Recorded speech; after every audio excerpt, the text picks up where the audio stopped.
তো নমস্কার, good morning সকলকে। আরেকটা সুখবর দেওয়ার জন্য ভিডিওটা করছি। এই ভিডিওটা ওই বাচ্চাটার ব্যাপারে না। এই ভিডিওটা হচ্ছে যে গতকালকে আপনারা যেটা ভিডিও দেখেছিলেন, যে একটা ভিডিও আমি পোস্ট করেছিলাম যে চাচুর মতন ফিনান্স কোম্পানি থেকে একটি সোনা হারিয়ে যায় এবং সেটি একটি মহিলা পেয়েছিল, কোনোয়ার একটি মহিলা। তো যাই হোক, স্বর্ণকারের মানে যে স্বর্ণকার দাদার এটা ছিল, সোনাটা ছিল, তিনি কালকে আমাকে মেসেজ করে বলেছিল যে দাদা আমরা তাকে আইডেন্টিফাই করতে পেরেছি, তার মোবাইল নাম্বার আমরা পেয়ে গেছি।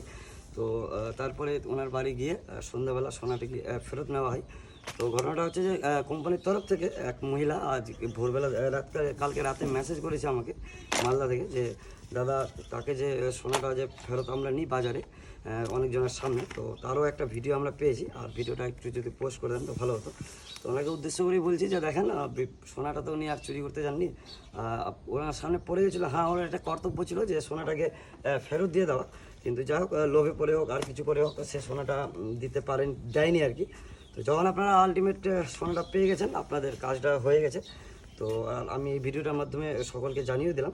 তাহলে আর ওই ভিডিওটা পোস্ট করার আশা করি কোনো মানে হয় না, কারণ উনিও যাই হোক সবারই একটা মান সম্মানের ব্যাপার থাকে। তো এটা একটা খুশির খবর যে সোনাটা 24 ঘন্টা বলবো না, ঠিক 12 ঘন্টার মধ্যেই আর কি, ভিডিওর দরুনই হোক বা আপনার শেয়ার করেছেন তার দরুনই হোক, কিন্তু সোনাটা কিন্তু উদ্ধার করতে সক্ষম আমরা হয়েছি। স্বর্ণকার দাদাটার বাড়ি হচ্ছে আশাপুরের দিকে। তো যাই হোক, এটাই বলা ছিল। Thank you.